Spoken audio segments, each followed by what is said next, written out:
Yo, salut à tous, aujourd'hui nous allons parler de quelques histoires complètement étranges qui sont arrivées aux urgences aux États-Unis. Cette idée de vidéo m'est complètement venue au hasard en regardant la nouvelle série des M6 911, série super d'ailleurs, n'hésitez pas à la regarder, elle repasse ce jeudi 25 septembre, avril, c'est mieux, moi dans le turfu. Je me suis dit pourquoi pas rechercher quelques histoires complètement uluberluesques qui sont arrivées aux États-Unis. Je suis tombé sur le site laliste.net qui répertorie 10 histoires complètement folles qui sont arrivées aux urgences aux États-Unis. Je ne sais pas si je vais vous raconter les 10 parce que ça va être assez long pour la vidéo. Je vais vous en piocher quelques-uns. J'espère que ça va vous plaire. Commençons tout simplement. La première histoire qui vient, c'est celle du danseur complètement fou. Aux États-Unis, en 2015, dans le Montana, pour rappel, le Montana, c'est là où il y a les alcooliques, les cowboys et Texas Rangers Walker. Sauf que lui, il est au Texas, mais c'est son cousin qui est dans le Montana. Un homme a appelé la police parce qu'il pensait s'être fait arnaquer par un stripteaseur. Je vous mets la situation. William, la petite cinquantaine passée d'à peine 3 ans, était tranquillement en train de se délecter d'une boisson alcoolisée dans un bar quand il a vu un stripteaseur assez mignon, assez joli, assez jovial avec un petit string en cuir et lui a demandé de faire un petit lap dance sur lui. William, s'étant laissé emporter par la colère, la fougue et l'envie de tout simplement se délecter du magnifique corps du stripteaseur, a délaissé une petite somme, un petit pourboire de 350 $. Et en échange de cette folle somme mirobolante, quelque chose que moi qui ne me dérangerait pas d'avoir en plus dans mon porte-monnaie, je ne suis pas contre 350 €, mais ça c'est une autre histoire, a demandé au stripteaseur de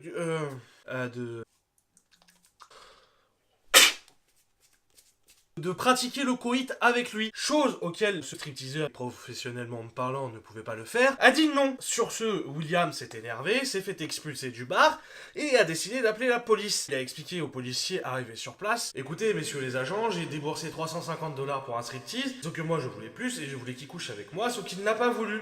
Sauf que malheureusement, aux États-Unis, surtout dans le Montana, ce genre de choses ne passe pas. Donner 350 $ pour une personne pour qu'elle couche avec vous, eh bien, c'est considéré comme de la prostitution. L'envie d'utiliser de la prostitution. Et c'est interdit aux États-Unis. Et donc, le petit William fut emmené en prison. Moi, je l'imagine bien arriver en prison. Son collègue de chambre qui lui dit: et toi, t'es là pourquoi? Ah ben moi en fait j'ai déboursé 350 $ pour un striptease et je trouvais que c'était un peu drôle, je lui ai demandé de me... Eh ben, c'est moi qui me suis fait arrêter. Ouais, t'es un fou, mon frère, t'es un fou. Passons à la deuxième histoire de cette liste. Petit rappel, appeler les urgences aux États-Unis ou en France pour rien, c'est emprisonnable et amendable. En même pas 2 ans, un homme a appelé 27 000 fois les urgences, le 911 comme ils disent aux États-Unis, pour rien. Cet homme, donc d'environ 45 ans, masquait son numéro et modifiait sa voix. Le mec des urgences arrivait le matin, il marchait tranquillou, il s'asseyait à son bureau et il disait: bonjour, sapeurs-pompiers de Chicago. Oui, à Chicago, ils ont l'accent de Marseille. Oui, donc bonjour, ici les sapeurs-pompiers de Chicago. Que puis-je pour vous? Limite, en fait, lui, donc il décrochait au téléphone. Limite, c'était: allô, je suis ton père. Mais non, c'est pas possible. Mon père, il a pas cette voix-là. C'est pas possible. Si, je suis ton père. Mon père, c'est pas Dark Solo là, hein. Non mais oh, faut arrêter de me prendre pour un guignolo. Le délire un peu comme ça, donc, malheureusement pour lui et bien heureusement pour les urgences aux États-Unis, au bout de 27 000 fois, ils ont réussi à retracer l'appel et qu'ils l'ont mené directement chez lui. La personne a été arrêtée. La personne se faisait chier chez elle, elle en avait marre de se poncer la pauvre toute la journée, et c'est pour ça qu'elle a appelé les urgences. Il risque 1 000 $ d'emprisonnement. Il les a appelés parce que c'était gratuit, mais il va quand même me payer. Bon, cette anecdote est assez sympathique. En 2011, un sans-abri s'est introduit dans une maison abandonnée par ses propriétaires partis en vacances. Il a pris la confiance et il s'est cru chez lui. Il a commencé à se gratter les couilles sur le canapé et il a descendu plusieurs bouteilles d'alcool qui étaient dans le bar de la propriété. Ivre, il s'est étalé comme une quiche sur le tapis, comme ça. 3 jours après avoir décuvé, il s'est levé, il a essayé de s'échapper. N'ayant pas réussi, il a décidé d'appeler le 911 et il s'est fait arrêter. Voilà, voilà. C'était un cambrioleur, ma foi, fort sympathique. C'était un génie. Pour cette histoire, c'est assez particulier. Imaginez, vous voyez un peu l'hiver, comment ça se passe sous 40 cm, 50 cm de neige. Une femme a décidé d'appeler le 911, tout simplement pour une urgence. Elle devait se rendre en toute urgence dans une laverie, on ne sait pas pourquoi. Oui, bonjour, ici la sapeur-pompier de Chicago, toujours avec le l'accent de Marseille. Que puis-je pour vous? Quoi? Vous devez vous rendre de toute urgence dans une laverie. Vous voulez pas nous dire pourquoi, mais vous devez. Très bien, nous arrivons tout de suite. La chose, bien évidemment, impossible. Les sapeurs-pompiers lui envoient un service d'ambulance privée. Ils l'ont emmené donc dans cette laverie avec un énorme sac. On lui a demandé pourquoi, elle n'a pas su répondre. Donc ils l'ont emmené dans cette laverie et ils se sont rendus compte qu'en fait la dame voulait juste faire ce qu'on fait dans une laverie, c'est-à-dire laver son linge. Prenez là aussi cette pauvre dame, elle avait pas envie de marcher sous la neige. Imaginez, elle marche dans la neige, elle se glisse, elle se pète le fémur et là on l'appelle vraiment les urgences. Elle a préféré éviter le risque, mais tout en ayant la sécurité de l'ambulance. Elle a été facturée au prix du double. Parfois c'est peut-être mieux de braver les intempéries. Rappelez-vous la dure époque où vous étiez adolescent et célibataire, avec quelques boutons par-ci par-là. Retenez bien cette petite idée. Une femme complètement paniquée a appelé les urgences parce que son mari n'arrêtait pas de regarder du porno. Elle avait beau lui dire d'arrêter, elle le suppliait d'arrêter. Son mari ne voulait pas arrêter de regarder des vidéos pornographiques. D'un côté, c'est pas un mal pour lui, c'est pas un mal pour elle, mais bon, vous savez, les obsessions des femmes.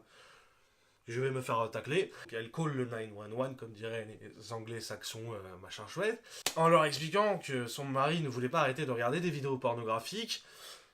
Et étant en pleurs au téléphone, les secouristes derrière, au bout du fil, en fait, n'arrivaient pas à comprendre ce qu'elle disait. Ils ont décidé d'envoyer un groupe d'intervention directement chez elle en pensant au pire. Arrivé chez elle, ils l'ont trouvée en train de faire les 100 pas dans l'appartement pendant que son mari était enfermé, en train de regarder des vidéos pornographiques. Les secouristes n'ont rien pu faire. Votre mari ne peut s'empêcher de regarder du porno, ce n'est pas notre faute. Si vous voulez, je vais aller toquer à la porte, je vais voir ce que... Monsieur, qu'est-ce que vous regardez? Ah, vous regardez le dernier film de Lisa Del Sierra. Ah, je l'ai pas vu celui-là, c'est intéressant ça. Donc je suppose que c'est vraiment pas parti comme ça, mais ils ont eu la charmante sympathie de ne pas lui facturer la venue. Mais ils lui ont glissé le nom d'un conseiller conjugal comme ça. Ah, désolé madame, qu'est-ce que vous voulez qu'on me fasse? Quoi? Lui donner le numéro du conseiller conjugal de Robert? Je claque, la porte se ferme. Eh les gars, Robert, il a pas divorcé la semaine dernière? Un jeune homme complètement ivre dans l'Oregon, c'est à côté de l'Origan, vers les arbres de Provence et le poivre et le sel, se voit refuser d'entrer dans une boîte de nuit parce qu'il avait un peu trop forcé sur le pastaga, tu vois. Ayant trop forcé sur le pastaga, on lui refuse l'entrée de la boîte de nuit. Et étant très énervé, il décide d'appeler le 911 pour extérioriser sa colère. Parfois, sur le coup de la colère, tu as tendance à divaguer et à dire des fils de pute, je vais te crever, je vais te saigner, je vais aller regarder Dora l'exploratrice et Bob l'éponge. En général, les policiers te prennent pour quelqu'un de violent. Ils décident d'envoyer un groupe d'intervention, donc les policiers décident de fouiller le jeune homme complètement sous. Et là, c'est le gros jackpot. Et ils trouvent une quantité faramineuse de cocaïne sur lui et décide de l'arrêter. Morale de l'histoire, si vous avez de la drogue sur vous, que vous êtes bourré et qu'on vous refuse l'entrée du boîte de nuit, n'appelez pas la police. En 2014, une femme a appelé la police parce qu'elle avait un petit conflit d'intérêt général avec un glacier. Le glacier avait pour habitude de servir des glaces avec quelques paillettes par-dessus. Malheureusement pour lui, en mettant les paillettes sur la glace, qu'un seul côté fut pailleté. Il donna la glace à la dame et la dame se mit en colère car elle n'avait des paillettes que d'un seul côté. Cette dame décida d'appeler le 911, prétextant une affaire urgente. Les secouristes lui ont répondu d'appeler directement le service de consommateur plutôt que de faire chier des gens qui règlent des problèmes de vie et de mort. En 2015, un Anglais a appelé la police car sa copine avait donné du bacon à son chat. Pour vous expliquer un peu le contexte, c'était tranquillement en train de petit déjeuner, tranquillou, chérie, je te remets un peu de ma saucisse avec tes œufs brouillés. Et là, malencontreusement, cette dame a complètement perdu l'esprit. Elle a coupé un petit morceau de bacon qu'elle a glissé dans la bouche du chat de son copain. Et le chat, le sacré, s'agrippant, a mangé le morceau de bacon. L'homme se retourna, il vit la scène. Il se mit en colère. Il appela le 911 car il était furieux contre sa petite amie qui voulait porter plainte contre sa copine et son chat. Ce à quoi la police répondit: oh non monsieur, désolé, ce n'est pas un délit de donner du bacon à un chat. Et accessoirement, nous arrêtons les humains et pas les chats. Pour cette petite dernière histoire, chose assez marrante, un policier était sur une intervention d'un gros trafiquant de drogue qui saisit une grosse quantité de drogue et pour fêter ça, il décida de voler un peu de preuve à conviction et prit un tout petit sachet de marijuana qu'il décida d'intégrer dans des brownies et qu'il mangea avec sa femme. Sauf que malheureusement, il appela ses collègues du 911 et leur dit: on a fait des brownies et je pense que je suis mort. Ses collègues du 911 compris très clairement qu'il était complètement stone. Ils ont l'habitude de voir des jeunes Because I got high, because I got high, because I got high.